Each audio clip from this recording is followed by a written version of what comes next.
I'm making an executive decision. Uh-oh. We're moving into the summer. I think this summer we're going to cover just Summer movies? summer movies / kids in danger.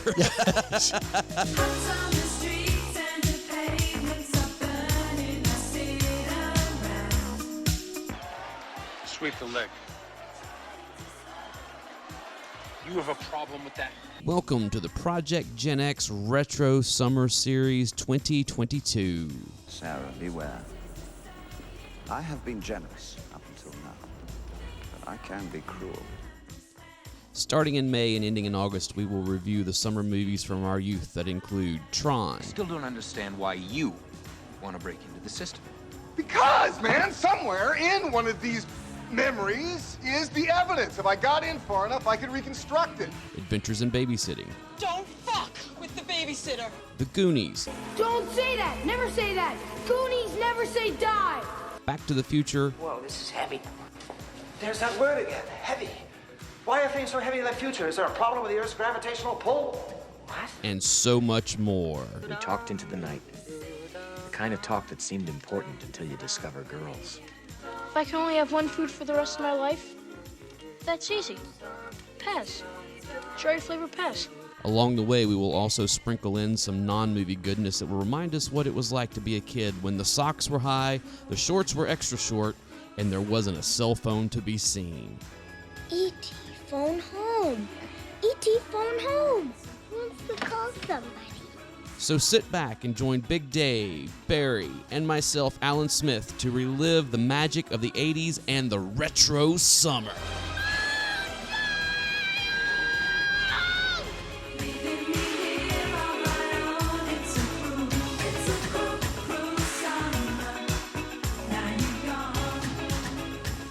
Hey, now that we have talked about Everything. late night television And the Beatles and And everything else, you know. yeah, hours. Stop We it. won't go into my Stop whole it. stick on the Beatles. So, welcome back to the Project Gen X podcast, because we are a Gen X podcast. We're Yes. a Boomer podcast. I'm one of your hosts, Alan Smith, along with Barry! and once again we are joined by. The fiance. Okay, she's going by the fiance. Now. Yeah, It's not the infamous Amy. So. You will forever be the infamous Amy Yes. of the show. So it's in this episode, let's see, what have we covered so far? We covered Explorers. Explorers, and then Flight of the Navigator. Flight of the Navigator, and War Game, or Cloak and Dagger, and War Games, and then last episode we covered Space Space Camp. Camp. So now we're 6 weeks in, basically, and we are covering the 1987 movie. Yes, right. Adventures in Babysitting. Yes, yes. And to our UK listeners, because we do have a few. Yes. This was actually released in the UK, excuse Utah. me. The Utah. Otay. We're not in but Utah. in the United Kingdom as a movie called A Night on the Town. Oh, okay. They did have two different releases for this and two Okay. different titles. Why? I don't really know. Didn't really go into a lot of descriptions on it. But I am often amazed at some of the titles that stuff is Oh, yeah. given Yeah, yeah, yeah. overseas, you know? And well, usually if it's in a different language or something, Right, they'll right. translate it differently. But I just, for some reason, this one was called A Night on the Town, which... Well, you know, it's like Captain America, the first Avenger, was just released as the first Avenger around the world. Yeah. They left Captain America off the front of it. So, like, all right, fine, whatever. Well, and... I learned so much from your podcast. well, you know, that's why we keep you around. So... Somebody's got to learn something. I'm telling you. We sure as hell aren't learning anything these days. No. All right. Well, let's go into the stats on this guy first off. And All right. I will say this: when the infamous Amy and I rewatched this, we were literally 3 minutes into the movie. Jinx's head. Oh, well, look, Rob's right behind you. Oh yeah, Robbie the Robot. Rob the Robot, yeah. So, But we and were, my son has become obsessed with that. I know you were out of telling me about that in the nowhere, last episode. out of nowhere, all of a sudden. So we were literally 3 minutes into this movie, and Amy looks to me and goes, "Was this directed by Chris Columbus?" Was it it was- 3 minutes? Yeah, it was He- before the and- beginning of the opening credits. And So, it yeah. was directed by Chris This was the Columbus. very first movie directed by Chris Columbus. Yeah. He has a feel. Yes, He has a absolutely. look. He's got a look. He definitely has his trademark, and it's all over. And you know what's stuff. funny is that I had not. All right, let's run down the cast Yes. before we get Well, into the let movie me go to the spats. Okay. And we'll go to the cast. Again, it was written by David Sinkins, I think it was. Produced by Deborah Hill, who Simpkins. Simpkins, excuse Simpkins, me. yeah. Deborah Hill You're gonna love this. Yes, I know Deborah Hill. Do you? Yeah, you remember what she's famous for producing, don't you? Shit. Halloween. Yes. Oh yeah, that's right. She works with John Carpenter. Yep. Like, on all. And of if you stuff. watch in the movie, there's a scene where the kids are sitting there on the couch, and on the television behind them, the movie Halloween is playing. Right. I've never seen those movies ever. I've never seen a horror movie in my life because they scare me. And wait till October. No. Dude, it's the perfect fall. I know. You know? I know. This was a Touchstone Pictures. So yes, this was one of the first big hits for Touchstone, and technically it is not Disney, it is Buena Vista. But it's Disney. It's Buena Vista, and I did a little digging on this. Basically, Buena Vista was when Disney wanted to produce a movie that wasn't a Disney movie. Right. They would call it Buena Vista Pictures. So, and that's why you see a lot of Disney stuff will say, it'll have the Disney logo, and it'll say Buena Vista underneath it. So, Gotcha. So, it was released in July 3rd of 1987. Mm-hmm. And box office profits on this thing was about 34 mil. So it actually did pretty well. I didn't get with a budget of $7 million. Yeah, so I mean, it definitely made its money and then some. This was a relatively big hit for Columbus, and I mean, because of this movie, he ended up getting enough clout to be able to start his empire. I can't remember what the next one was after this, but it was because of this movie that he actually got into like the Home Alone and several of the other ones. The cast. Okay. Get comfy, kids. This is a cast in all casts. I was floored when I started watching this. I'm like, oh wow, I forgot this person. I forgot she was in. I forgot he was in. I forgot. Oh my God. Mm-hmm. And there's one cast member in particular we're going to touch base on that. Let's just say... We're talking about Kevin Spacey's favorite kid actor? Yes, Kevin Spacey's favorite actor, yeah. Oh, dear, you went there right away. Yeah. I was going to save that for a little bit, but wow. All right. So let's start with the top. Elizabeth Shue. Yes. Played Chris Parker. Yes. Elizabeth Shue, for those of you who have lived under a rock for the last 30 years, has been in Cocktail, She made Cocktail immediately after making this movie. Yeah. She went from Chris She was in Leaving Las Vegas. I mean, just going down, and most recently was CSI, which version of the CSI she was on? I know she came back She for was Cobra on the Kai. Las Vegas one. Las Vegas, okay. She came back for Cobra Kai. She did come back for Cobra Kai. So. Keith Coogan, again, the ultimate 80s, hey, it's that guy. Has been in all kinds of stuff. His dad was pretty famous. Anthony Rapp. Yeah, like I said, Kevin Spacey's favorite child actor. So. Played Daryl Cooper Smith. Now, for those of you who don't know who this is. Anthony Rapp. All right. This guy has actually got quite I have extensive... 525,600 reasons that we should not go there. No, I'm talking about with him. Oh, funny, yeah. How many do you mention in a year? Yeah, exactly. Yes, he was in Rent. He was in Rent for years. Yes, but he was also the one that I remember him from. He was in Dazed and Confused. He was in Dazed and Confused. Smaller role, but still very pivotal role. Very pivotal role. Yeah. Great actor. So keep it on. Maya Bruton played Sarah, the little She didn't sister. really do much after. She did. Well, Really. she actually had a big role before this. Yes. She was one of the kids in Back to the Future. Mm-hmm. But also she played in a little TV show that I know Amy remembers, and I'm pretty sure you do too. She played the little sister in Parker Lewis Can't Lose. Yes, she did. We may have to do a deep dive into Parker Lewis Can't Lose, though, because that was a pivotal show. So that's the bulk of the main cast. Let's be honest, Parker Lewis Can't Lose was Kmart Ferris Bueller's Day Off. Pretty much. Okay. Pretty much. I wanted that blue light special. I would take it. Down, girl. So that was the bulk of the main cast. Now, the subsequent cast. Hang on. This is when it gets interesting. Playing Chris's best friend Brenda was Penelope Ann Miller, which I did not realize. I didn't either. Like as soon as I saw her, I was like, "That's no, dude." Because Big Top Pee Wee, look, Kindergarten Cop. Penelope Ann Miller in the late '80s and into the early '90s was everywhere, and then she just disappeared one day. Like, it was after Carlito's Way. After she did our Carlito's Way, such a good movie. All of a sudden, she was gone because it was one because the gun in Betty Lou's handbag. She was in Kindergarten Cop. I mean, she was in a ton of stuff. Big Top Pee Wee. I mean, come on. But it was just like, okay, she's on the rise, and then gone. Playing Chris's boyfriend, Mike Toddwell, the guy that had the greatest license plate of the 80s that just said, so cool. Again, did not realize he was in this Me movie. either. I forgot. For those of you, he was the bad guy in Billy Madison. He was in The West Wing. He was in The West That's Wing. my favorite He was show in of all Studio time. 60 on the Sunset He was in Strip. Get Out. He was in Aaron Get Out. Sorkin boy. He's definitely one of those. If you need somebody to play slightly smarmy, he's your go-to. Cabin in the Woods. You know, and there's a few people that are more method actors, like Calvin Lewis played Joe Gipp. He's had kind of hit and miss on a few things.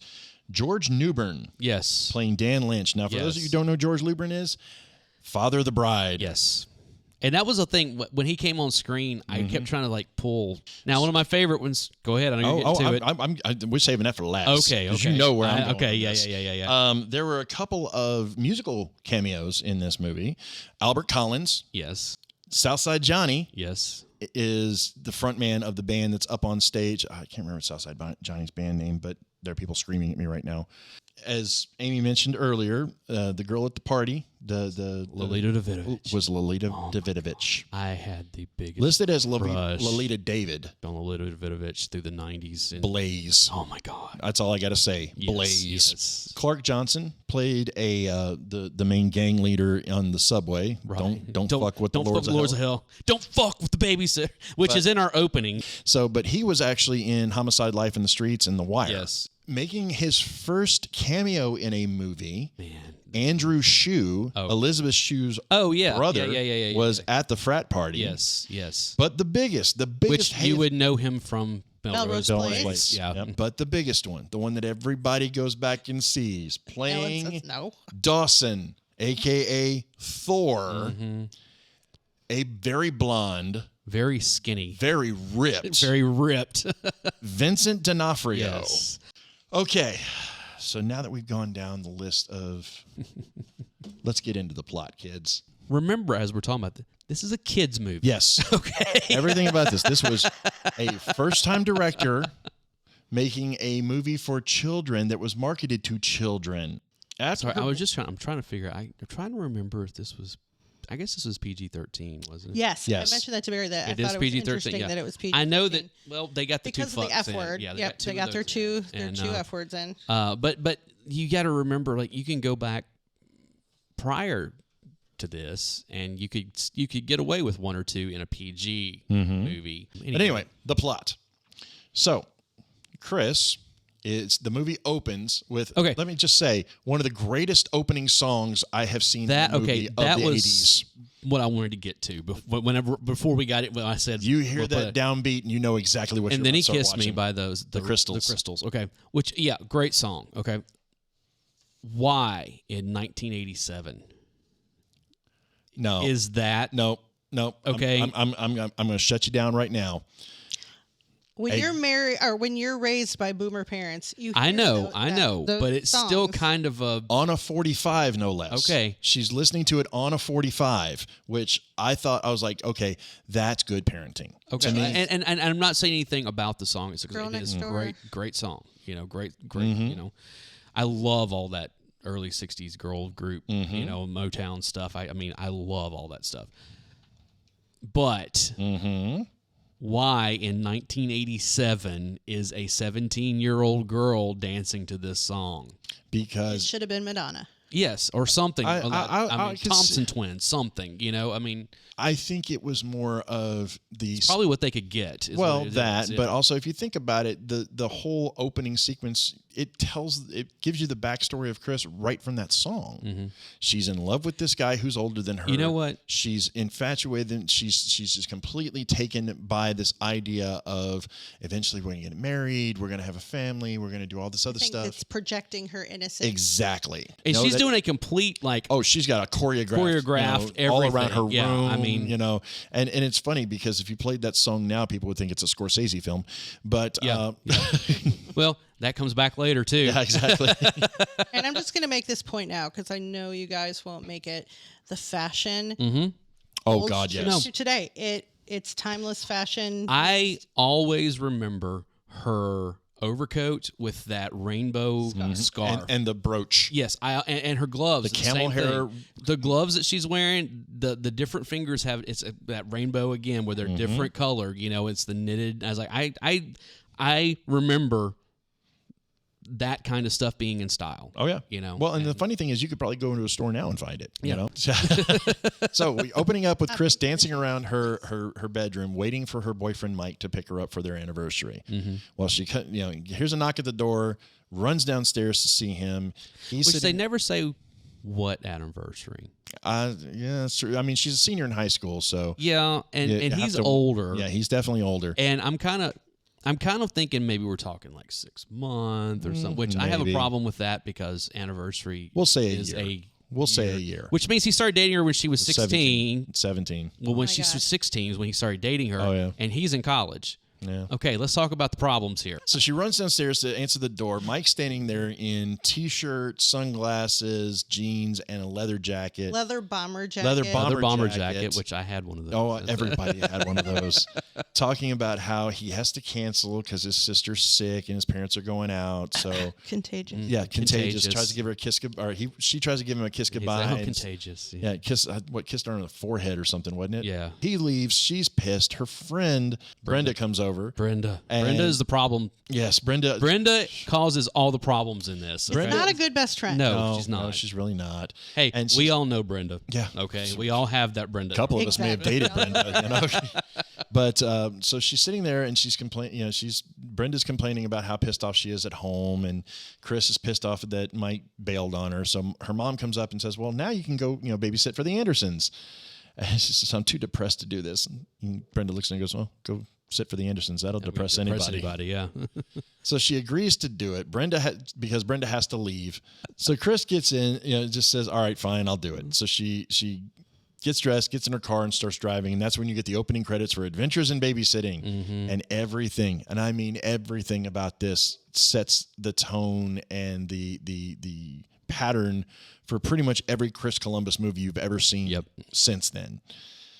So Chris gets over there, and the Andersons consists of, there are two kids with the Andersons. There is Sarah, who's the younger daughter, who she's really there to babysit, but there's also the older brother, Brad. Brad, who is in love with Chris, is infatuated with Chris. So the minute he finds out she's coming over, he's just freaking out, trying to get the house cleaned up, trying to fix his zits and all this other kind of stuff. There's a very famous scene where he runs in there and realizes that his little sister Sarah, who by the way is obsessed with Thor. Okay, before we get into that, I remember seeing this in the theater and being a comic book fan, especially Marvel comics, being like, why is this little girl obsessed with Thor? And even all these years later, I watched it last night. I was like, they didn't have to go any like big backstory on this, but I would kind of like to know a little bit of the backstory of how she became so obsessed with this character, Well, I mean, but it is what it is. Did they ever actually say it's Chicago? Yes. They do actually say Chicago. Well, not only do they say it, they show it. And I know they show it. And I have a question for you. This is something Amy and I debated on earlier, and I'm Are really... you going to talk about the building?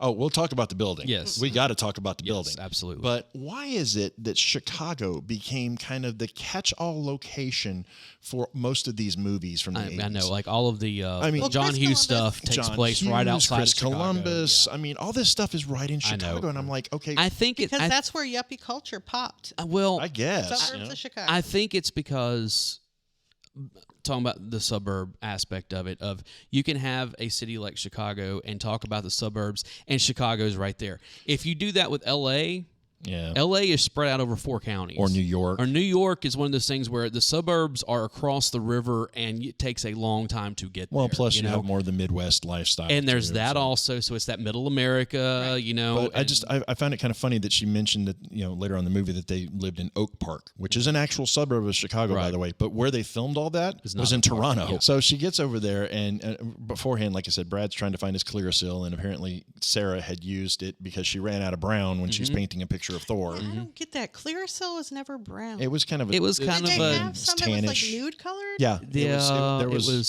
had different...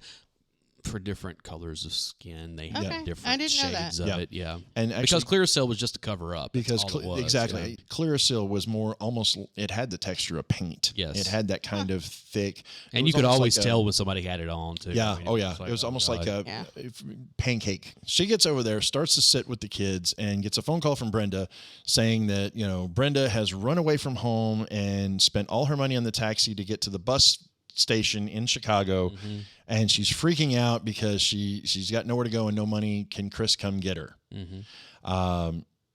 Well, Chris tells the kids, I'll be an hour there and an hour back. And poor Brenda has her own adventures that she runs into at the bus station in downtown Chicago.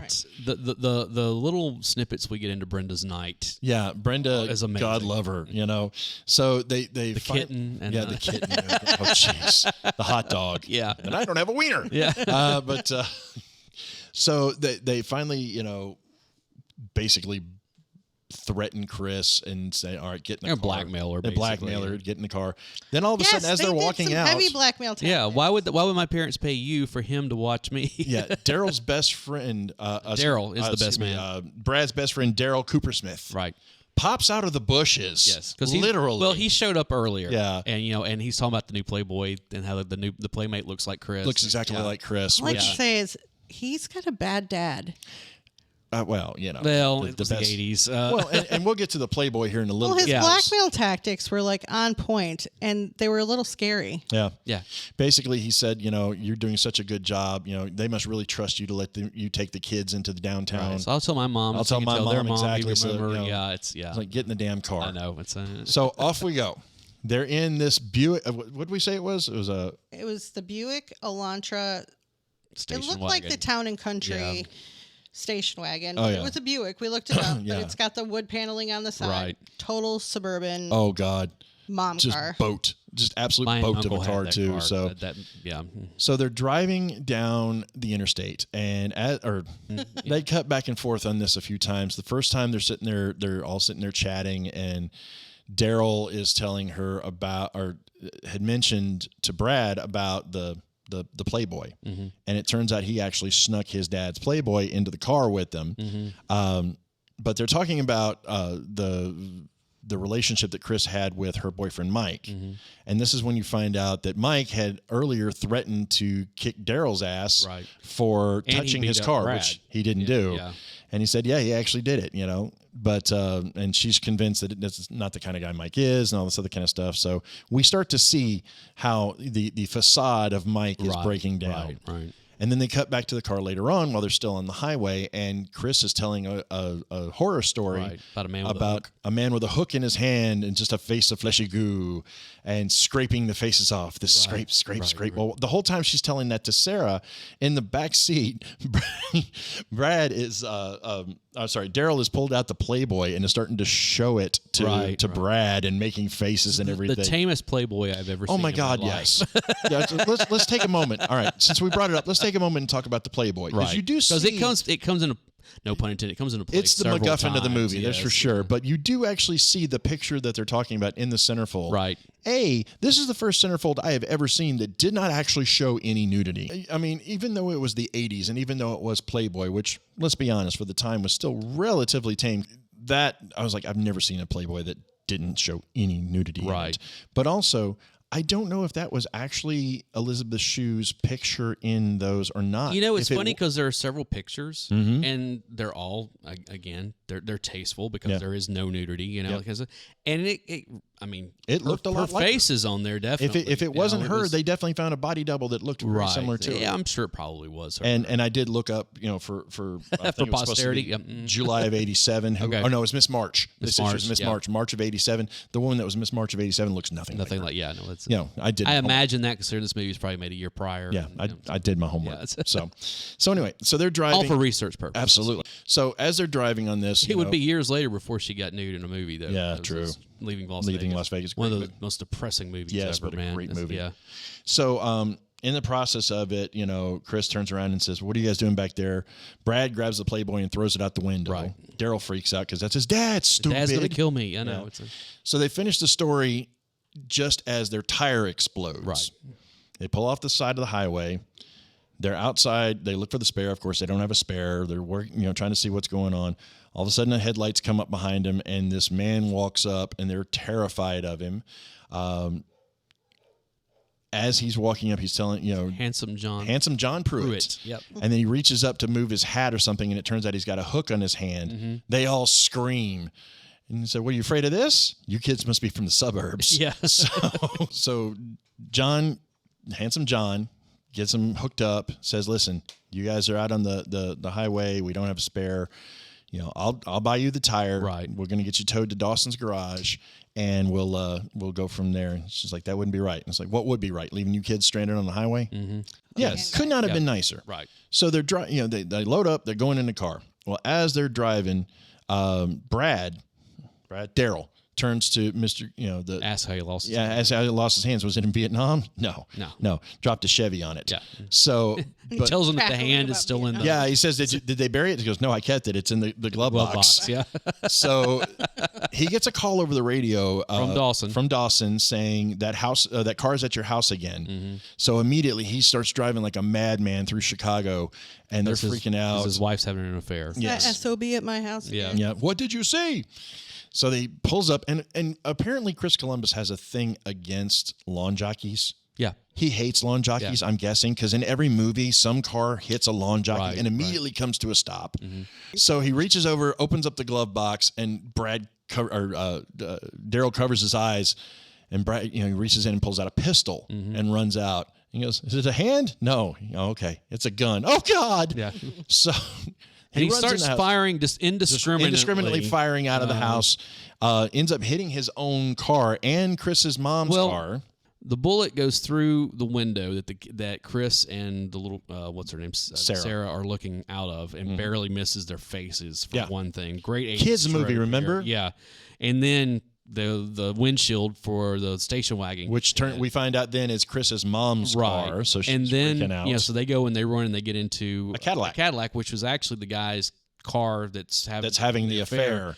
And as they get in, they go to lock the doors, and they all lock. And Chris turns around, and there's a guy in the car with them. Right, stealing the car because this is stealing, Chicago. That's Joe. What was his name? Joe Grip. Yeah, and they're stealing the car, or he's stealing the car, and she's like, "Thank you for saving us." He's like, "He's stealing the damn car." I know. So he's like, "Look, I got a little bit of business to take care of. Then I'll drop you guys off at a bus station or something." She says, "Can you drop us off at the next stoplight?" He's like, "I wouldn't even get out in this neighborhood." And then I think Brad says, "Can you take us to a mall?" He goes, "A mall? What do you think this is? Boise, Idaho?" I know. Yeah. So they he takes it to a chop shop. Right. And I'm sorry, that moment in the chop shop where you saw the Mercedes, you saw the Ferrari. I know. Oh, I had a moment there. Yeah. So they get out, the guy who's running the chop shop, and I've got his name is Bleak. Mm-hmm. What a great name. And if that's not a great enough name, there's another character in there, and I'm trying to remember the actor's name. Graydon was actually Bleak is the one running it. Graydon's his second in command, but the actor's name is Ron Canada. That's a great name. That's a great name. Canada. I'm sorry. So they take the kids, they lock them up in the office, try to figure out what they're going to do with them once they get all this stuff taken care of. Well, just so happens that there's another copy of the Playboy that's in the office that has all this stuff written down on it. Right. Well, so Daryl grabs it. They try to figure out a way to get out of there, and they discover that there's a vent shaft up at the top that's loose. So they open that up, and they walk across steel beams to get out of this building. They don't just walk across. They're doing a tightrope walk across this thing that none of this happens, okay? Once they get across the initial to the other side where they're going, they basically take a hard left turn to get to the window. They have something to hold on to. And I kept kind of looking at this, whatever, the beams and stuff. I'm like, there's got to be something for them to hold on to up here. Well, no, that's never designed to be a walkway. I know, but I'm just talking about the way that usually you have girders like that. There's usually something within the distance that they span acrost there. Oh yeah, there has to be something to hold that beam. Yeah, maybe to reinforce it. No, there has to. Just like like as an engineer, there's got to be something there to hold. I love how you're deep diving on the engineering of the chop shop.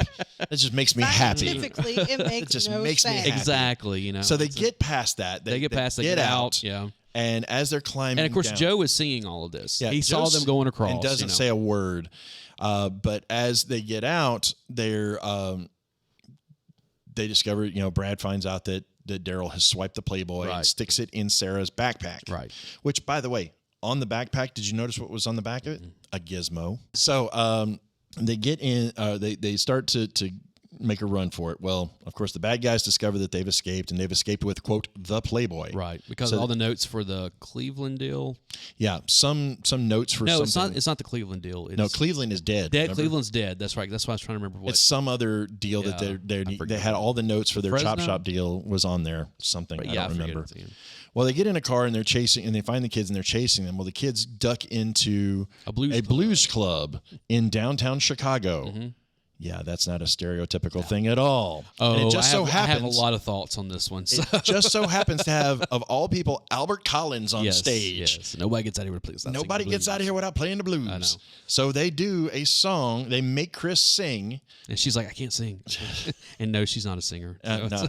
And the funny thing is, apparently Elizabeth Shue actually is a decent singer. Well, but, as I said, that's definitely her voice. Yeah, you can tell. Oof. But it's not her style, if nothing else. No, far from it. Yeah. But she creates a song called "The Babysitter Blues," right? And it actually made the soundtrack for this movie. On the soundtrack? Yes, okay, and I want to say it actually charted, but I don't remember. I don't know about but, that. But so they get on. Of course, while she's up there performing with the kids, the bad guys come in and see her on stage. Well, Albert Collins kind of walks them out the door. And walks back up to the stage and stops the bad guys. He's not on stage; he's in the crowd. Well, he starts on the stage, but they walk him out through the crowd. But he's in the crowd. And then right as they end the song, those guys come up and he stops them and says, "Nobody gets out here without playing the blues." Yeah. So basically, running interference. So they get away. They're walking on the Riverwalk in Chicago. So they're walking, and Brad finally confesses his love for Chris. Right. And she says, well, he's too young. Right. So it kind of Which makes sense. I mean, she's a senior, he's a freshman. Yeah. But the only time you ever see that is in reverse. Yeah. It's true. Very true. That's a Lifetime movie. But so they happen across a streetwalker that instantly reminds Chris of Brenda, so they get back on task. They're trying to get back to Brenda. Daryl's trying to he's trying to get a piece. Because he comes to find out she's only 17, you know, and that's So they get found again, and Grayson and Bleak chase her down to the L train, and they get on the L, and the door's shut, and of course I always love in movies whenever someone gets on the subway or the L or that kind of stuff how the doors automatically shut. Yep. Because that never happens. No. That those doors stay open for a long time at a stop. And if somebody gets in the way, they will reopen to make sure someone does just like an elevator door. I know, and the same thing happens in an elevator later. Yep. Or earlier, I guess, whatever it was, they try to get in there, and it, anyway. So it just so happens that the train that they're on, there are two gangs that are on it. Yes. One at one end, one at the other. They start meeting. The Lords of Hell are the only one that we know. They only say the name of them, yeah. Because you don't fuck with the Lords of Hell. And Chris tries to break up the fight that's about to happen. Well, Daryl steps up because he calls her a bitch. And Brad steps up because he calls her a bitch, and he calls the guy a scum sucker. But so the gang leader pulls out a switchblade and says, "Don't fuck with the Lords of Hell." Said something to Brad about can't keep your foot out your mouth, boy. Right. Maybe this will help. Throws the knife in his boot. Right. To which Chris reaches down, pulls the knife out, points it back, and says, "Don't fuck with the babysitter." Right. So they get out, and Brad, of course, is freaking out at this point because one stitch. Yeah, they take him to the emergency room. They tell him that our friend's been in a gang fight. Right. So he's been stabbed. He's been stabbed in a gang fight. So there's a whole thing there where Brad gets one stitch. Right. It literally nicks his foot. It nicks his toe. And I love the doctor. He was just so dead. He's so exhausted. I know. So he's just like, man. okay, yeah. And later on, a nurse comes in and says, hey, stab wound died. That stab wound, the gang battle stab wound, that guy passed away. He's like, oh, okay. Mm-hmm. So they go out. They find Chris and Daryl and Sarah, and they're telling him, we're here for our friend. He was a stab wound. He was a stab wound. Says, oh, he didn't make it. I'm sorry. So they start crying, and then Brad walks out, and everybody loses their damn mind. Chris faint. So, but he comes out. They try to make a run out at that point because they see the cops, and the cops. Well, no. The guy from. The guy that they stole the stolen car. Right. The owner of the stolen car is there. Yeah. Because you see what Pruitt did to him. Right. Beat the ever-living snot out of him. So they make a run for it. Handsome John's there. And Handsome John Pruitt is there as a fugitive and tells him, hey, listen, I paid for the windshield. That's my, that was mine. But you have to pay for the he's going to make you pay for the tire. It's $50 and it's at Dawson's garage. It's ready for you to pick it up. So he runs away, wishes him best of luck and runs away. Oh, something we didn't What's that? Way back in the beginning, whenever Yes. whenever Handsome John shows up, she doesn't have her purse. She left it at the She has no house. purse. She doesn't. So, She keeps no wanting to ID, pay for no everything money, with a check too, which I yeah, thought was know. great. Well, it's very 1980s. You know, it's a. So Did you have a checkbook when you I were did. a senior in high school? I got one. I got my first bank account right after I graduated high school. yeah, but so just to kind of touch on a few things that we did kind of leap over concerning Brenda. Let's talk about what happened to Brenda for a moment. Brenda, like I said, is a whole movie in and of herself. There's a lot of cutaways that happen on this. Like there's a scene where Brenda is sitting at. Well, first off, when she calls Chris, she's in a phone booth. Which Yep. Love the phone booth. Get And there's a homeless my guy house. that, and like she looks down and like his slippers and some food or whatever. can of Spam. Yeah, and so she kicks it out. She's like, "You just moved," you know, and so we get that one, and then she's watching TV. Yeah. Oh wait, no, the hot dog. Remember? No, this is before that. Yeah, because she's watching television. She takes her glasses off and sets them down, and a lady next to her picks them up and puts them on. And leaves her a pair of leaves her sunglasses. sunglasses, So yeah. Brenda wakes up, puts the sunglasses, and goes, "Oh my God, I'm blind." Yeah, and so. And then these are all in cutaways, by the way. And then that's when she's walking around the bus depot and she sees what she thinks is a kitten, and she's like, "Oh, it's a kitten," you know. Tries to reach down to pick it up. And she does pick it up, and she's like, you know. And then the two janitors come up, and they're like, "Put it down, we're going to kill it." She's like, "No, that's terrible. You know, you hurt a kitten." Kitten, lady, that's a giant-sized sewer rat. Yeah. And then later on, there's a scene where she's having a conversation with a hot dog vendor. Yes. And tries to order one, and then she pulls out a check. Right. And he's like, "I'm a cash-only business." Right. He's like, "Well, no, I'll just endorse this over to you, and you can do it." And she explains. That's even what's more beautiful about it. Who knows? I don't remember. Chris basically had a check from Chris's mom. No, it was from Brenda's mom, wasn't it? I thought it was Chris's mom wrote Chris a check, and then Chris owed Brenda money, And so she wrote a check for. She endorsed it over to Brenda, and then Brenda paid her the difference. Yeah, of what whatever she it got. was. So what she wanted to something, do was endorse it over over to this guy. him, He and then paid he the can- difference, and I'll right. take the hot dog. Right. She's like, no. So he immediately starts to throw it away, and she goes, "If you're going to throw it away, just give it to me." He goes, "I'm a cash-only business. If you don't have this, then I don't have any money. Well, then I don't have a wiener. Well, and I don't have a wiener," and throws it away. Yeah, the most tame dick joke you can get away with in the 80s, but it was awesome. Right. And then she finally does get her glasses back. She steals them back from the woman because the woman's sleeping, and she steals them, and then she's running away, and then she runs. The homeless woman runs by the phone booth and tells the original guys, like, "Get out of my house." So yeah, all that stuff is happening in Yes. cutaways for Brenda. But now we're back to Chris and the kids. So they've gotten out of the whole situation with the hospital. Dawson told them they need $50. That's it. So they're walking to try to get somewhere. And I've actually been on the street that they were walking on because I remember those houses. I was up there recently. And there's a party going on. It's some frat party. Some frat party. That I don't remember what the Kappa, but I forget what Kappa something. I forget what frat it but was. because they make a joke about it being a Kappa party. Yeah. So Daryl runs in there just trying. It's like, it's a party. Can't talk, gotta run. Yeah. You think? Yeah. So He had to go to the bathroom. no, Sarah had to go to the Oh, that's bathroom. right, that's right. So Daryl runs in to try to dive into the party. Sarah convinces Chris and Brad to go in. They go in, and instantly, as soon as they walk in, two guys identify Chris as Miss March. Yep. And bring the Playboy over and is trying to get her to sign it and all this other kind of stuff. And she has no clue knowledge what's of going this on whatsoever. whatsoever. Yeah. And then our hero, George Newbern, walks Yes. over as Dan Lynch. Right. Says, "No, that's not her. Yeah. Why would she be here? Why would a girl be, why would Miss March be at a Kappa party tonight with a bunch of kids? Right. What about that makes sense? So instantly you see that there's a chemistry brewing between her and the house band fronted by Southside Johnny. And Daryl's making friends. Daryl's making friends, so to speak. He's trying to. He sits at a table and he's trying to. The guys are chugging beer. He's chugging popcorn. He's chugging a mug full of popcorn. That's when we get the teeny tiny glimpse of Andrew Shue way down the bar, so to speak. And that's when he looking like says a something. meathead. You know what Playboy defines as oral gratification? And then little this bit girl she walks by goes, and "I know what do. it is," and I do. grabs him and takes off. So yeah, so Brad is over Lucky there. guy I'm of all telling you, people man. on top of Telling it you. all. So Andrew Shue, Elizabeth Shue, and George Newbert are dancing because Right. he said it's going to take her at least 20 minutes to get to the Right, bathroom. because there's a line in the bathroom. Brad's taking her to the bathroom. He sees what's going on. Yeah, he's watching them dance. He's like, all right, I'm just stepping back. She, in the process of the dance, she tells him, listen, I hate to say this, but I really need $50. Mm-hmm. And she's like, oh, no problem. He comes back and says, I could only get 45. Right. And they get, Brad and Sarah come back, and they're waiting to try to find where Daryl is. Well, Daryl is in the process of talking to Lolita Davidovich on the stairs, and you can tell she finally finishes up the statement with, want to go to bed? Right.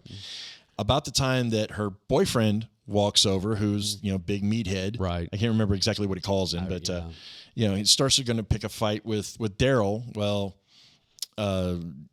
George Newbern, our hero, steps in and basically, gets the guy away and runs. They all run out and says, I'm driving. Right. They jump into a Jeep Wrangler and take him to Dawson's garage. Now, okay, we got to take a moment about this because there are so many at this point when I was watching the movie where I'm like, okay, this should happen, this should happen, this should happen before any of this proceeds. Yeah. And none of it happens whatsoever. Like any normal person in this situation would do this, this, this, and this. None of it gets done. So now, one thing that you failed to mention in the plot was the parents, Sarah and Brad's parents, said that they would be back by 1 at the latest. Yes. That plays a factor in it. There's kind of like this factor of a ticking clock going on for them. So they get George Newbern drives them, and I have to admit, there's not many scenes that I will gush over, but there's something very special about seeing him driving through like Lower Wacker Drive and stuff like that with all the steam coming up. Right. For some reason, it's green. I don't know why. Very 80s. It's very 80s, and of course they play, to kind of throw tribute back to Martin Scorsese. Give me shelter. I know, and that's such an odd choice. As soon as that started, worked. when they're going down the tunnel, I was like, oh wow, I cannot believe that. And it's like the slow roll. You see the slow roll with the green smoke, and everybody's looking around, and so they get to Dawson's garage. They sneak inside of it. They tell they meet Mr. Dawson, right? Who, by the way, for some strange reason, is on a lift. On a lift that's triggered by an electrical current. Right. You see this big electrical spark go off, and then this steam and everything else. And he's got a sledgehammer. Yes, because I know that when I'm working on a car, that's my go-to tool. Right. That's so they say, here's our car, and of course Sarah is losing her damn mind she at thinks that it's point. Thor, She's convinced that it's Thor. Comes down, and he's they're trying to conduct business, saying, that's our car. Mr. Pruitt sent us. Here's the money. He goes, this is $45. You owe me $50. Right. And just immediately snaps, saying, look, you don't have the money, get the hell out. Right. Sarah is convinced that he's, he actually is It's Thor. real Thor. Right. And he goes, oh, I know why you're not yourself, because you're not wearing your special helmet. Mm-hmm. So she takes off her plastic Thor helmet and hands it over to him, saying, you need this more than I do right now, so go ahead and put this on. She tells him he's her hero. You're my hero. Right. And he has you see the heart grows 3 times larger. Right. And just says, you're giving me this kid? Yeah, you give me this kid. Here, mine's at home. Yeah. Hands it back to her. They get in the car, they get the hell out. Right. Well, as they're driving, of course, Joe Gibb and the bad guys are still looking for them the entire time. Well, as they're driving, they happen past the restaurant that Chris was supposed to go to with her fiance or boyfriend, excuse me. And she says something about it. Mike. This is where I was supposed to be. Yeah, this is where I was supposed to be. Right. And it's like, and Daryl notices, oh, well, it looks like he went here without you. Right. So they all get out. They start to walk over to it. And Sarah had spotted a toy store. Yes. And was gushing over the toy store. Well, as they all go into the restaurant to see what the hell's going on, they see Mike over at the table with what was her name? She was somebody that Saffron. They knew who she was. Yeah, because she was like real Sesame. She was her first name was Sesame. She was the easy girl. Yeah, whatever, exactly. She's such a sleaze. Yeah. So I love that she said sleaze. Yeah. You don't use that word very often anymore. No. Well, while the 2 boys and Chris are going over to kind of confront this guy, Sarah grabs an eclair, ducks back out, and goes back over to the toy store. Yes. So they're confronting Mike, and he's giving Chris crap back and forth, making a big scene. Of course, Brad steps up. He says the same line. He says, girls like you only comes along once in a lifetime. Yeah. Which he'd said. Or twice in the same night. And she says, or twice in the same night. Yeah. And basically, he alludes to the fact that the reason why he broke up or he didn't do anything with Chris is because she doesn't put out. Mm-hmm. Something about being locked at the knees. Knees are locked at the knee. Yeah. Our legs are locked at the knees, yeah. So, and Brad steps up and is just like, I'd love to punch your face out, but I'm not going to do it, And then, of course, Daryl comes in and goes, I will. Yeah. So they clear out. He kicks him from behind. Yeah, kicks him into the table. Kicks him into, and, of course, the date is losing her mind on it, too. But they leave. They're getting ready to go in the car. As they leave the restaurant, that's when the scene you guys were talking about as far as seeing the big poster for Playboy. Right. And the valet. The valet does the double take. Yes, yeah. But they can't find Sarah. You don't know what's going on. And then they happen to see... They see the eclair in front of the toy store. They see the eclair in front of the toy store, and they're like, okay, well, where would Sarah go? Well, there's that scene of her running down the alleyway, and she sees the building where her parents are. Okay, let's talk about the building for just a moment. Okay. Because that is a very, very famous building in Chicago. And very, very photoshopped. Yes. Everything about it. It's so funny. For so much of the stuff they actually filmed in Chicago, but they didn't do any of the skylines of Chicago. I know. And apparently their geography sucks because there's several times that they're on the river and they're showing this scene, and I'm like, the river's nowhere near that. Well, also the fact, the view that they have of this building down this alleyway suggests that it's probably half a mile away, if not more. Right. And they're there like that. I mean, like they're like, we run down this alleyway and we're there. It's like, oh, no. And if you... There's quite a few things like that where it's spatially is like, wait a second. Little things that I remember, just even at the beginning of the movie when they're going down the freeway and you can see the ice where the slush has turned to like ice caps. Yes. Doesn't really happen down here. That's not a summer event. Well, it happens, but not like that. So the building that they're referring to, that you keep hearing us talk about, and anyone that's seen, it's got that front that diagonal. So it looks like two buildings that has had a diagonal slice. Right. The actual title of it is the Crane Communications Building. Okay. Is it still called that? Yes. It's still owned by the Crane Communications. It was formerly known as the Diamond Building because it does form a diamond shape. However, there's a different nickname that it's been given for many, many years. Which is? The Vagina Building. Because it's two triangles side by side. So, yeah. All right, yeah. But I can't make this up. If you do a search for the Vagina Building Chicago, this is what it comes up with. So, why not? Yeah, exactly. So they determined that and when they were walking on the riverfront beforehand, so many jokes. They had made the mention saying, hey, that's your mom and dad's building. And yes, it is. Right. Yeah. So apparently they own the entire friggin' building. Yeah. So they when they're in the alleyway and they see the eclair on the ground, they look up, they see Crane Communications Building, they're like, okay, that's got to be where she's going. Right. And like you said, it looks like it's like, a block and a half away. But it looks like it's a long way away. I mean, but they act like it's just right around the corner. So Sarah gets up there and she knows that, get to mom and dad. Right. So she runs in there. She has no idea which floor to go to. So that's the whole thing too. She goes and gets in the elevator. These two guys are chasing her and the elevator door is closed. Again, that's an easy fix. Yep. Chop guys are on the chase. Yes, because they want to get that. So, and she's always she punches the 42nd and the 44th floor because because of the chocolate stains on the buttons. And of course, they do the same thing when they're following her. She runs up and she goes to a floor. And why is it in these buildings there's always one floor that's under construction? Always. Every movie, and it's always at the very top. Yeah, they never finish the top apparently. So she goes into the one room or the one floor that's still under construction and goes out the window. Tries to find a place to hide. Can't find a place to hide. So she decides to climb out the damn window. Yes, because on the 44th floor on a slanted building. Yes. Yeah, this is a good plan. This irritated me to no ends. Her going out there and then the goon going out there also. Yes. And then somehow... Well, they split up. No. They split up. He starts pulling... Well, first off, he starts pulling her back up because she's still got a hold of the rope. And then the rope somehow releases for no apparent reason. But then whenever Chris and everybody and Brad and all them show up later, it's actually tied off. So there's no way it would have released like that. Yep. And of course and his whole thing is he goes out the window after her and gets stuck himself. And she starts to fall. Yeah. And somehow she starts walking around. But she loses her balance, and then she starts to slide down the building. Yeah. And somehow miraculously gets a grip before she goes off the side, which is not fucking happening. Right. I mean, it just... No, once you're going, you're going. So the two baddies separate. One of them, like you said, is up on the top floor. The Right. other one, the main baddie, goes to the floor where the party is that her parents are at. And the rest of them are wind up there also. Right. They eventually figure out where to go. They do the same thing. They separate. Chris goes to the one with the party. Daryl and Brad go to the top floor to try to find what's going on there. So there's a very famous scene where the main baddie is in there and just so happens to see the kid's parents come over and was talking to him about the caterer.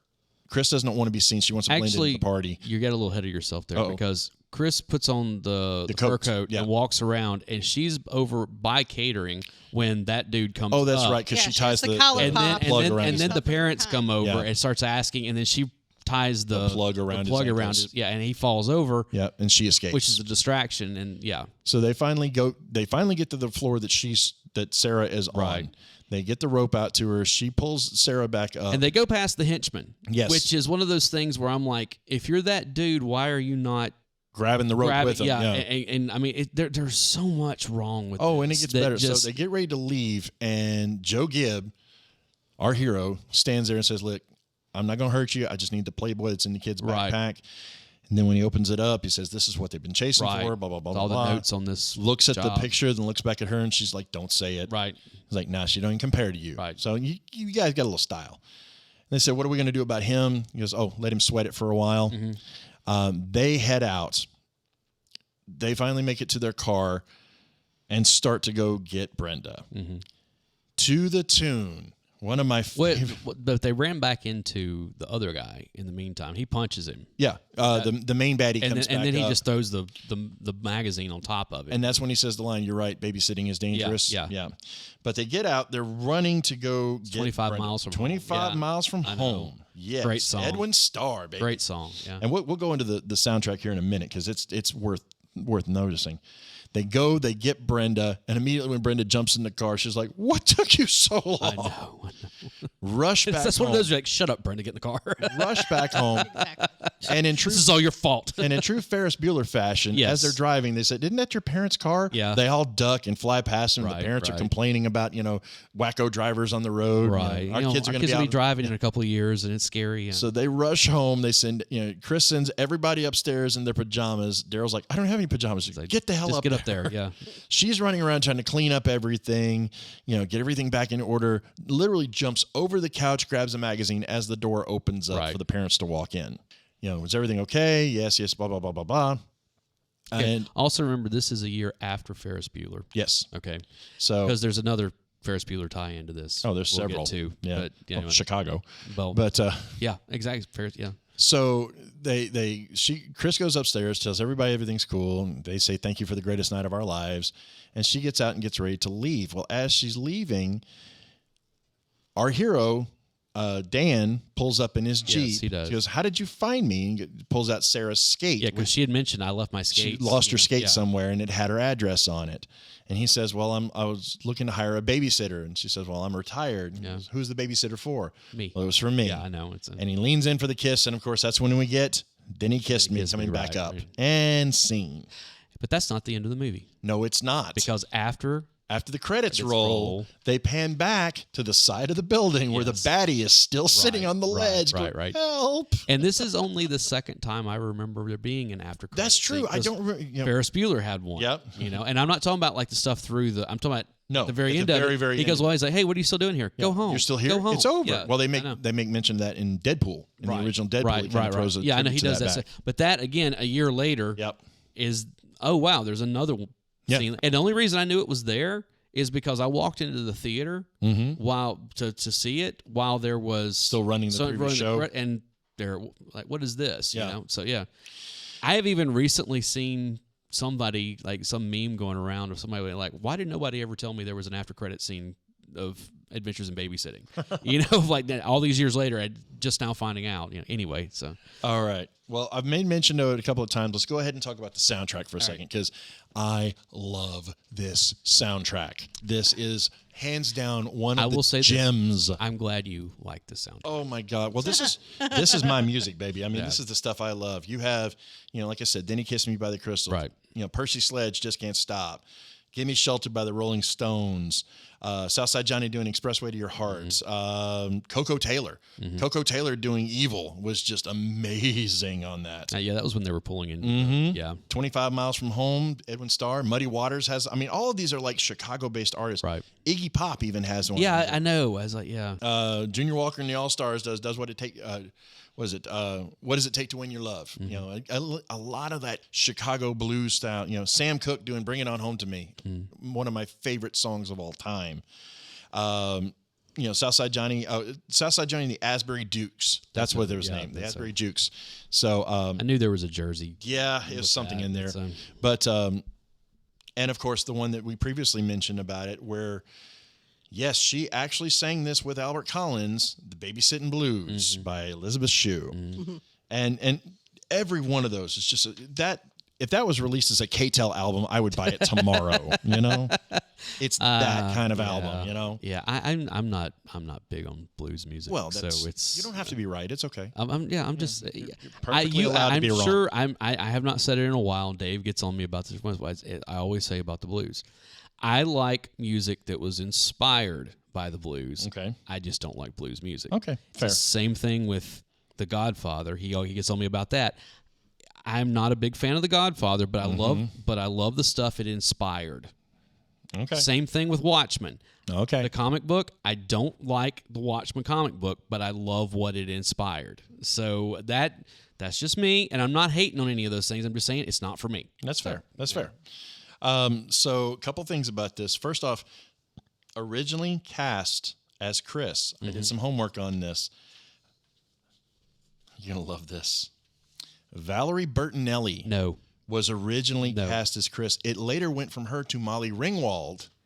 I could see that more. And then from there went to Elizabeth Shue. Yeah, I could see Molly Ringwald more Valerie than... Bertinelli marry Eddie Van Halen? Yes, she did. No, what year? That was in the early 80s sometime. It was early 80s, so... just again, as well as I do that if Bertinelli was cast in this, the soundtrack would have been totally different. Oh yeah, but I mean, and of course, I guess at this point that was One Day at a Time. It probably wrapped up by that. Oh yeah, point, that was done by 82, 83. Yeah, somewhere in there. But it's just, I don't know. Valerie Bertinelli. No offense to her, I've just never seen her having more range than playing that character.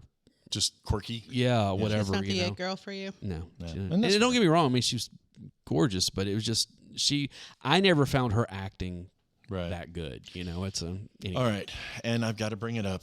I promised that we wouldn't talk more than maybe 30 seconds about this, but I got to bring it up. What is it I always say? What's the easiest way to kill a memory? Make a remake. They made one. They did in 2015. I remember when this happened because my stepdaughter, or 2010, excuse me. My stepdaughter was watching Disney Channel, because that's all she watched when she was in that age range. Adventures in Babysitting. Yep. And I'm like, oh my God, they cut out everything in this movie that made it good. I'm sure it was not. I don't even think it was the same storyline. No, not same characters, not same storyline, nothing tied to it other than just the concept of babysitting. This would have been better labeled The Babysitter's Club. Again, this is a Touchstone movie. This is a Buena Vista. This is this one is, I think it's ABC. Buena Vista is the blue screen. Well, if it's ABC, it doesn't matter because that's Disney owns. Yeah, this ABC. was Buena Vista. Yeah, so it's all it's all that. Here's one for you. Disney Channel, a Disney Channel original, actually did a remake of Pump Up the Volume. Oh God, no! It's called Radio Rebel. It's got Debbie Ryan. And yes, and I remember again seeing it and being like, No, this is Pump Up the Volume. A really, really, really, really bad version of Pump Up the Volume. I didn't even bother to watch the remake of this. I know. Well, the only thing I saw the name Adventures in Babysitting. I was like, we're not watching this. This is... So originally this was going to be done in 2010. It got released by the Disney Channel in 2015. Right. The 2010 concepts for them, I think I might have actually been interested in watching, because the original casting that they had for the main character in the 2010 one was Raven Simone, which could have been interesting. She decided not to do it, and then they wanted to cast Miley Cyrus, which, again, I'm not a huge Miley Cyrus fan, but that could have at least been interesting. When they cast the remake, really not many people. Who was it? There wasn't really any major names that were in it, at least not for the time. Well, So, I'll be honest. I would probably know who it was, just simply because I watched so much of that Disney Channel stuff. right. Because Emmy. Sabrina Carpenter was the biggest name. Sabrina Carpenter Yeah. wound up being on Girl Meets World. Yes. And she's done some. I think she was in that Tom and Jerry movie that came out here recently. Yikes. Yeah. But you had Sophia Carson, Sabrina Carpenter, Nikki. Okay, Sophia Carson wound up being in. I hate that I know all this stuff. She wound up being in The Descendants, which is like a big Disney franchise. Oh yeah, she. now. Which one was she in the She's Descendants? Ellie was into that for a while. the other. It's not Dove Cameron is Maleficent's daughter, and I don't Right. forget who. Which She was, she's the Snow other White. one's the evil queen Yeah. or whatever. Yeah. Okay. Who else is in this? I don't know. I don't recognize any of these. It's sad that I know all of this because I watched, I wound up watching so much Pump It Up or Shake It Up and Dog with a Blog and I know and great AJ titles. it was at AJ and Allie or not AJ and Allie whatever, all of that stuff, all of it, all Yeah. of it. It just I know who all these people are, unfortunately. So, Well, So before we wrap it up, though, yes. because I know that we're close. Mm-hmm. Do either of you have any crazy babysitting adventures? No. Anything? The biggest one that I have goes back to like when I was a little kid. It deals with my great grandmother. Okay, because I was 5-6 years old or something. I might not even been that old. Old enough that I remember maybe 3, 4, 5 years old, something like that. And me just really she kept telling me not to do anything. I was doing something. I don't remember what it was. She kept telling me stop, and I wouldn't.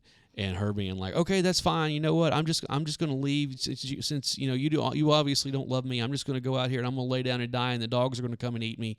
And Oh my gosh! And I'm like Whoa. crying, like no, just like that is a true story. Dang, That is Grandma. surprise me. Does not surprise me. that is at all. old school. Like I remember. My papa once told my brother that he was going to hang him on a hook and leave him there. yeah, I know. It's And on the landing, going to my grandparents' basement, he picked up my brother and hung him on the hook. And he was like, "Help me!" So My grandfather would never. oh, I know, never, I like, know, spank I know, us or I anything know, like I that. know. Oh, see, and we had my younger sister Robin. She had more babysitters that I remember than I did, and I distinctly remember one of her babysitters was one of my best friends at the time, his older brother, and where we lived at. Kevin was his name, would come over and babysit because their house was like diagonal from ours. Well, there was one instance where he was trying to hop over our fence. Now we had like a chain link fence. It was only about maybe 4, whatever standard height is on them. I don't know. And he had this big thing of where he grabbed the sides of it to try to come over and hop over it, not actually climb it, just hop it. Yeah. Well, in the process of doing so, he missed. Oh. And both legs went. Now the legs followed the chain link, but the bar that went across the top of it went across his chest. So he was literally trapped in the fence. Oh, goodness. It was. I sat there and watched it. It was one of those things of Why, Kevin? Why? why, Kevin? Why do these things? But it was still so funny. I mean, we had people that would come over and basically just say, "Look, we know you guys are just going to sit here and watch TV, so we're going to go in the other room and like make long distance phone calls or whatever." Oh, there you go. It was that I kind of thing. remember my next door neighbor had an older daughter, and she was a teenager when I was little. That I wasn't, unlike most people of our generation, I was not left home alone or with babysitters that often. I was the oldest, so I was You wound left up being home the alone babysitter. in charge of my Yeah. sibling. Yeah, I had that a couple of I times. had friends like that like I had my friend Brad and his family. He was the second of 8 kids. Good Lord. And so that was his older sister Stephanie and him wound up being the babysitters for everybody. Yeah. I mean, that was like, and but yeah, like I babysat a couple of times for like my cousin's kids or something. I don't know what it was, friends, church friends, they whatever type stuff. We're like, hey, we're going out. Do you mind? I was like, no, I don't mind, hanging out here for a couple hours or whatever it was. But obviously nothing like this. Right. Well, let me ask you this, just to kind of wrap up here. The movie, yes. Adventures in Babysitting. Your final thoughts on it? I love it. I mean, it was watchable. Oh, absolutely. It's definitely of its time. Okay. And that's what all of these movies that we're covering are of their time. Right. And so you kind of have to take that into consideration sometimes. True.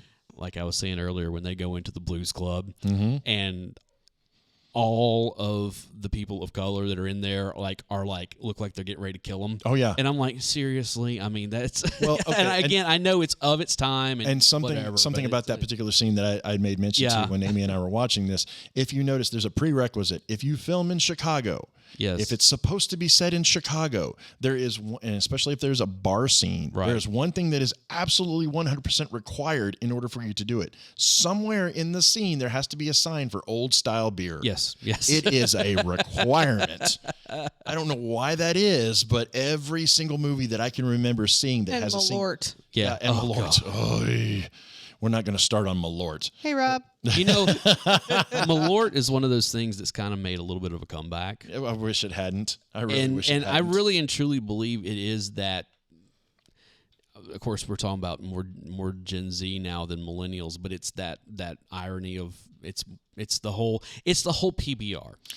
Okay, let's be honest. PBR is pig swill. Piss beer. It is. It's terrible, but it's cheap, and I get it. That was but the the thing is that 15-ish years ago, the millennials jumped on that ironically of like, oh, PBR. Yeah, PBR is the best. It's and yet they still drink it to this day. I know, and it's just... And you guys were talking about Malort. I just recently took a trip to Chicago, and my buddy Andrew and I found ourselves in Wrigleyville and went into a bar, and when they found out that we were from Tennessee, of course, that's like Jack Daniels, catnip, everybody. But they wanted to get us something that's called the Chicago Handshake. Oh, I had no idea what this was. I had never heard of it, but I was like, I'm scared. I'm not gonna lie. It is a shot of Malort and an old style beer, kind of like a Boilermaker. But you don't drink it like a. It's not like you don't dunk it. Beer's in the glass and you put the shot in it. No, you just drink them in succession. We used to do PB&Js. Oh, yikes. Pabst Blue Ribbon and Jaeger. I've heard Jepson's and I've heard Jaeger. So we used to do it with Jaeger. Yikes. That was a bad combination. Yikes. Nothing about that sounds good. No, nothing good ever comes of that whatsoever. No. All right, Amy, what about you? Final thoughts on this movie? Definitely has staying power. Oldie but a goodie. Okay. Yes. It's one that I would show to anyone and say, this was the 80s. Yeah. I think it's a good lot of ways. Yeah, it's a good time capsule. And unlike some other 80s movies, it doesn't have a lot of issues of like a lot of 80s movies do now, where you sit back and go, wow, you never get that done today. Well, there are a few here and there. There are a few elements that I definitely think are centric to calling the 80s. Calling Thor homo. Yeah, that's not happening. That's Well, and the Camaro. I mean, that Camaro with the so cool. Yeah, I mean, yes, there are still people that get the personalized license plates on those kind of cars, but I don't think that's as prevalent now as it was back then to try to make it. You don't get the personalized license plates as much. You really don't. Unless somebody's trying to usually I see one now, it's someone who's trying to promote something. Or they're like an older generation and it's like, mom's car or something like that. You don't really see too much of that anymore. In retrospect, and I know they've made a remake, would you ever want to see this done again? Do you think it could be done again? I'm sure that they're this movie, not just calling it Adventures in Babysitting. I'm sure that there is a workable concept that could be done. Yeah. But why? I agree. That is it doesn't need to be redone. It doesn't. Because as good as that story's going to get. It goes back to And I have not seen it, okay? Yeah. I have not seen the 2016 Ghostbusters, okay? I know there was a lot of... Available on Stars. I don't want to see it ever, you know? And the reason why is because I have my Ghostbusters. Right. I do not... One or two. I like both of them. Yeah. I loved Afterlife. You know, I mean, I still haven't seen that one yet. Oh, it's so good. Yeah. But it's one of those things where it's like, I have those movies already in my life. They're perfect in my mind in the way that I like. You don't like the girl one. Yeah, but it's not because it's the girl one. It's just because I did not need to see a remake of Ghostbusters. True. You know, that is what it comes down to. And so that is what kills me with all of these remakes. Right. And admittedly, there have been a couple of times that a remake has surprised me of how good it was. Yeah. But by and large, it's kind of like video game movies. Every time they announce a new one, it's like, well, you know it's going to suck. Absolutely. Because they all suck, Right. you know? So, yeah. What about you, Amy? Do you think this is something that could ever be remade or should ever be remade? I don't think they need to. Right. Okay. That won't The stop them story- from doing right. it, but it's... But it's one of those stories that it sticks and it works. And yeah, we have cell phones now that would have stopped certain things from happening. I think it's a good little piece of history that says this is what happened at this time, and they couldn't save Brenda in 5 minutes because nobody had phones in their pocket. And that's and that what you said earlier also. Cell phones and rideshare and money transfers is any number of things stops this entire thing at the very beginning. Exactly. You know? And you know me, I'll make an argument either way for remakes. Some of them are good, some of them should never be done. Could this be remade again? I think if they did, it would be kind of like what we were talking about on one of our previous episodes. Where it had to be a period piece. It would have to be a period piece. But but then again, if you're making it a period piece, it's already I was about to say, why do it? Why do it? Yeah, no. And does that mean that this is the perfect movie for that? No, I don't think so. I think it's a tribute to the original movie. It's all done on Zoom. She calls. It's fine. Transfer you the money. I'll get you a ride, and everybody lives happily ever after. Right. Yeah. Again, there are no payphones around any longer, so that's that one right off the bat. There's none of that. You know, you get a text message from somebody. It's like, if you've got your phone, then why aren't you paying through your Apple Pay, whatever, or this or that, or whatever, matter, you know. And you wouldn't take a cab; you would take an Uber or a Lyft. Why would you take a cab to a bus station? Right, you know? And there's no reason to go to the bus station. And that's, it just. There's a lot of elements on this that it is. I know, its time. I know, and I do think. Do I think that there's things about this movie that could have been made a lot better? Yes, I do. Absolutely. And with modern day technology, could they do it? Sure. Cab ride all the way. I still don't understand why she took a cab ride all the way to the bus station when the L goes out to the suburbs. Right. She could have walked to that L and taken the train in downtown, walked 2 blocks.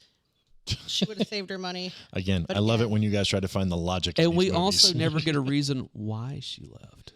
She hated her mom. Well, yeah. Remember she said she was going to spike her Drano? Or spike her tab with Drano? I know. But still, that's the timer. Yeah, it's our coffee going off. Which means, But yeah, it's just...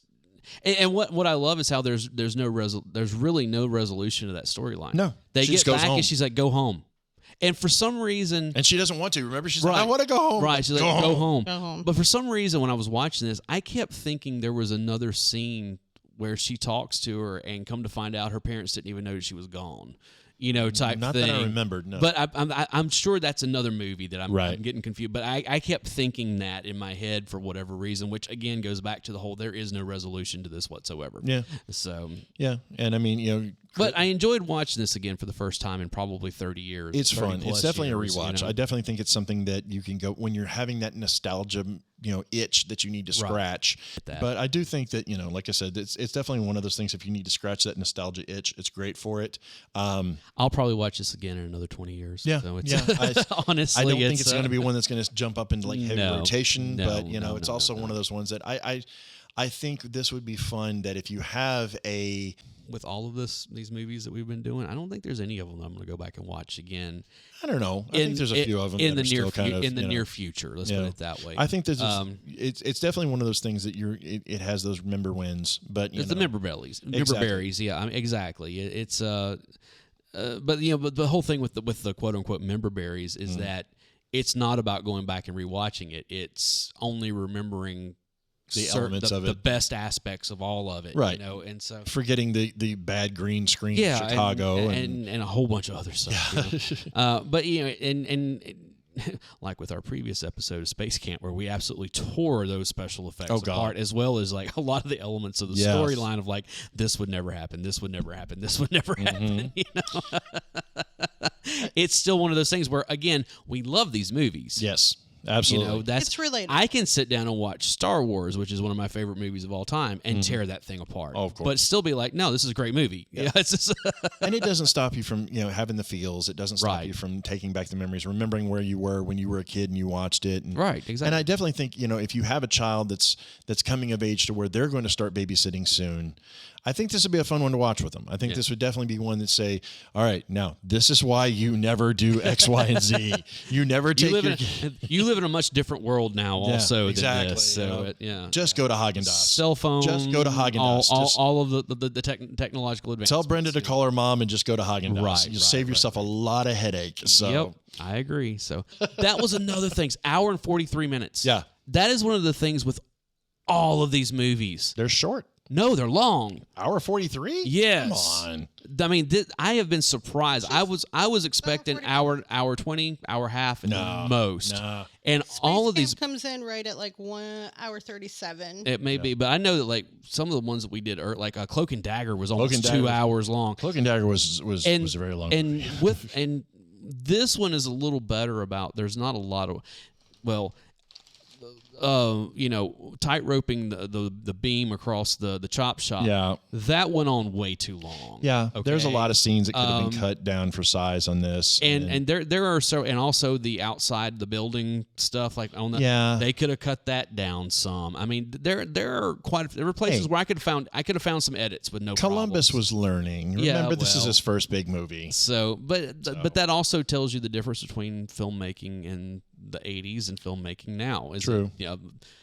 Granted, most of the Marvel movies probably need editors. Oh God, yes. But outside of them, you get to the point. Yeah, you get to the point and you get on with the storyline without a whole lot of everything else. And I'll have to say, amongst all these, this one actually does a pretty good job of getting to the point. I don't really felt like there was early. too many just dead spots in this movie. No. There were a couple of them that you're like, okay, get beyond it. Right. But for the most part, it was pretty concise. It was pretty to the point, and it was definitely something that, while it had a lot of different things going on in the movie, it didn't feel like it was bloated. Right. It didn't feel like it was just, let's shove 15 more storylines in here to try to get and this does going. have multiple storylines. Oh God, on yes. At the same time, I mean, there's all kinds of different little sub stories in this one, but I think it was done well enough to where it kept you interested in it. All right. So now that we've gone as long as we are, let's go ahead and wrap this thing up. But yeah, so that's the end of this episode. Another movie down in our retro summer 2022. We still have so many. What's go. next? I don't know yet. We'll worry about that when we get to it. And please find us on Discord. I can tell you this much: we're probably going to have one of our non-movie episodes coming before we go into the next after this one, because we've had a bunch of movie episodes, and we said we were going to try to get at least one need a palate cleanser. non-movie episode per month, and we've got 3 months of this. So but and please hit us up on Discord, hit us up on the Instas, all of the socials. If you like these types of movies, if you have memories of Adventures in Babysitting, feel free to jump on Discord and share it with us. Absolutely. Or your Instagram, hamster gave birth while you were babysitting. This is true. Let us know.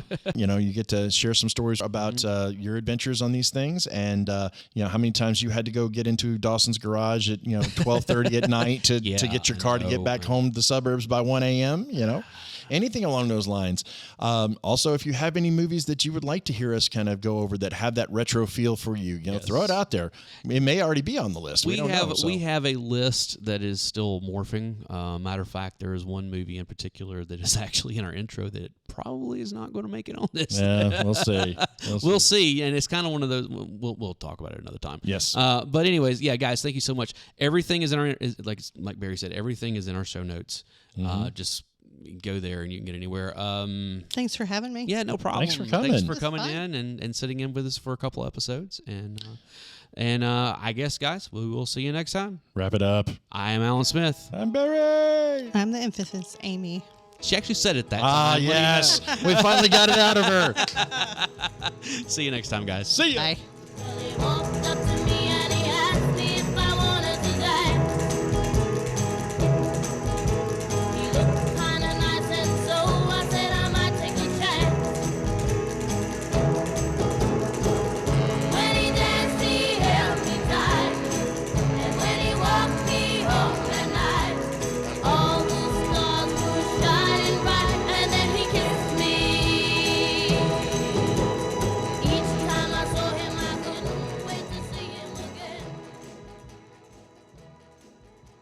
I wanted to let him know that he was more than a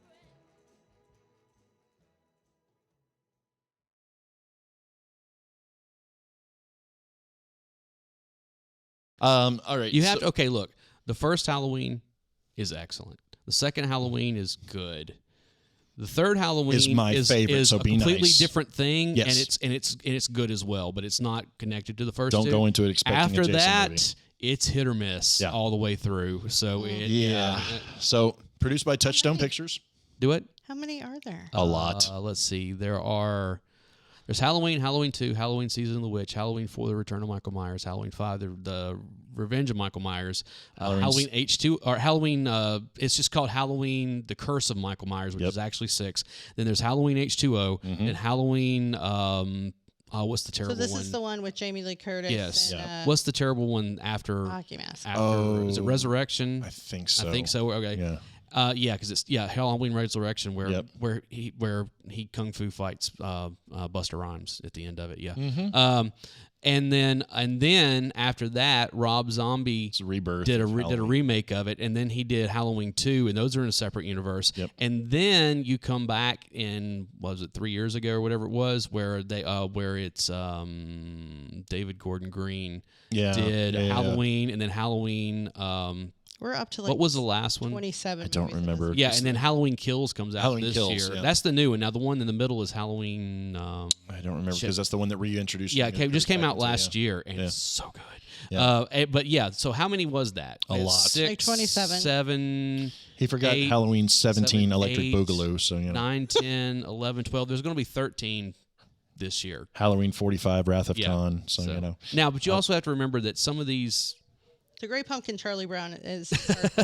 No, that's right. Can't Anyways, wait for that's, October. That, Anyway. that is a whole. Well, Yes. so we've already covered Halloween, so Right. no, we will do Halloween Kills this October. All right, fair. So I will tell you that. So anyway, back to Or, this excuse movie. me, Halloween Kills was the one last year. Halloween Ends is the one that's Yes. coming out this Yeah, year. I thought that that's was what right. it is. We'll get there. So